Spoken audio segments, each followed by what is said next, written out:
Butter. It's not just an ingredient, it's alchemy. A smear of golden cream on freshly baked bread, or a fatty oil scorching on a hot pan. Making butter isn't for the lighthearted. It's not subjective. If you don't pack the fat, you can't play. Every country in the world competes in this craft, but there is only one who wins consistently.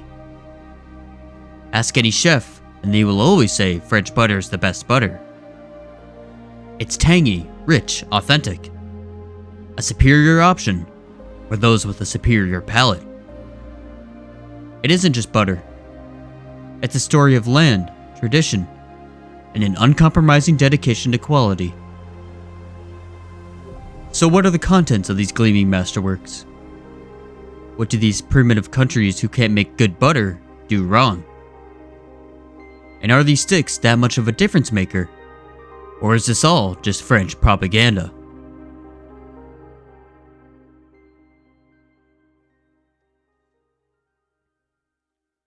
Along the northern coast of France, in the regions Brittany and Normandy, features some of the most luscious grasslands in the world.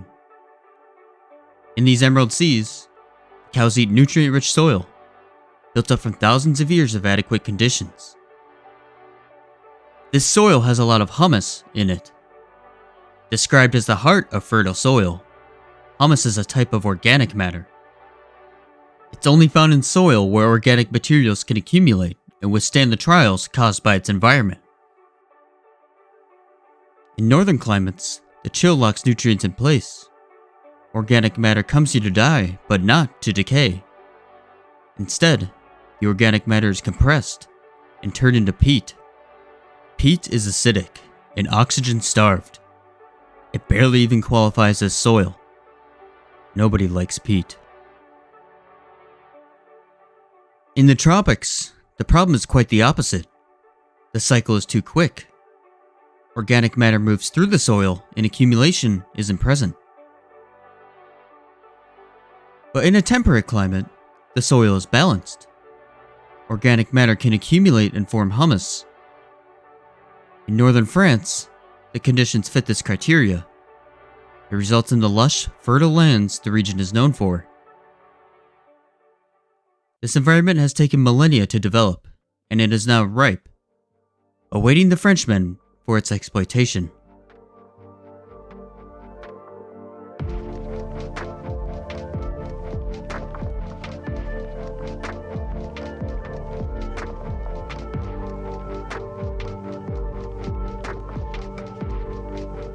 Cows here are vessels of the land. They roam freely on the diverse pastures. No cow grazes the same blade of grass twice. Pastures shift with the seasons and are shaped by the rhythm of the weather. It's a partnership between land and animal. Together they produce milk that is raw and organic. Cows are milked early in the morning. The cooler temperatures ensure the freshness of the milk. The milk will now be stored in tanks, transferred to local creameries, where artisans will sing their song. This is how a legacy is woven. It's not made to be efficient, it's made to have an identity.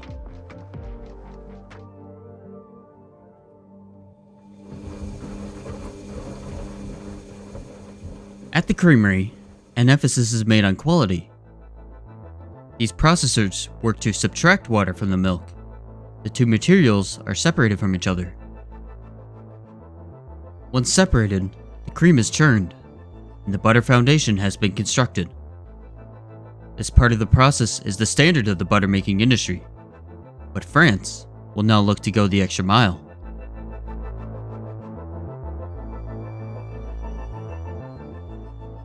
Making French butter is like a song. The soul of France flows through the butter. Special techniques are needed to preserve this.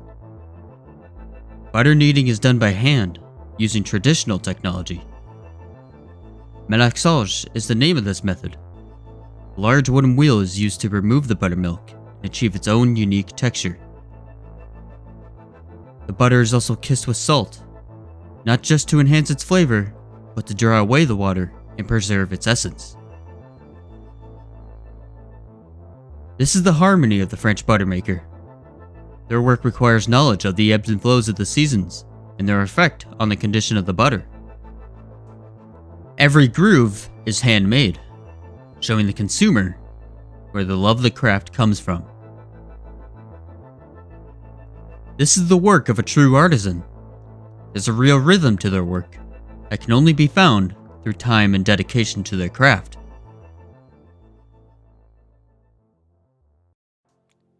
French creameries have their own rituals for cutting and shaping their butter. Small but meaningful acts of expression. Some makers press their mark, a logo, a signature, a small emblem of pride into the surface. Others will shape them in their own fashionable ways, simply because nice things that are nice to look at have their own reward.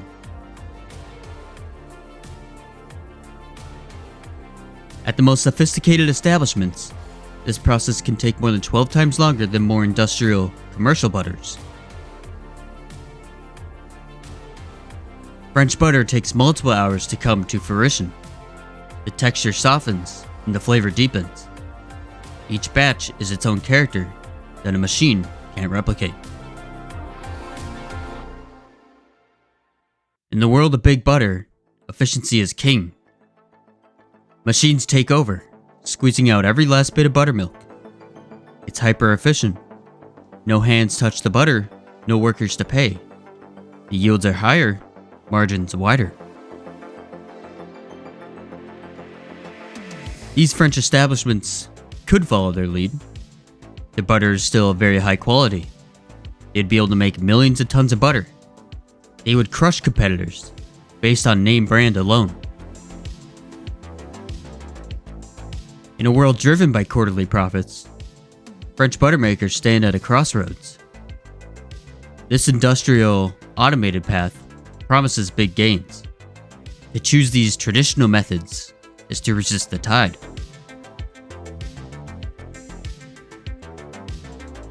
This is the harder, slower path.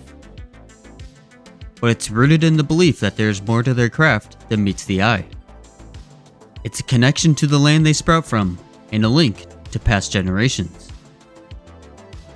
Even in an industry as niche as butter making, this choice of sacrificing easy profit for the integrity of their craft deserves major praise. Every step of the process is intentional. Each choice is guided by an unwavering, uncompromising dedication to quality and community.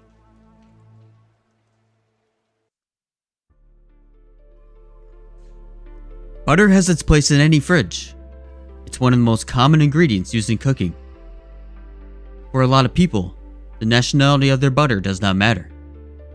Simply put, French butter carries more fat than American butter. It has less water and a flavor that lingers just a little longer. When doing a taste test, some may not even be able to tell the difference between handcrafted French butter and machine-made butter from somewhere else. But it's not about the taste of the butter. It's about the intention and emotion, the soul of the craft. That's what makes French butter timeless.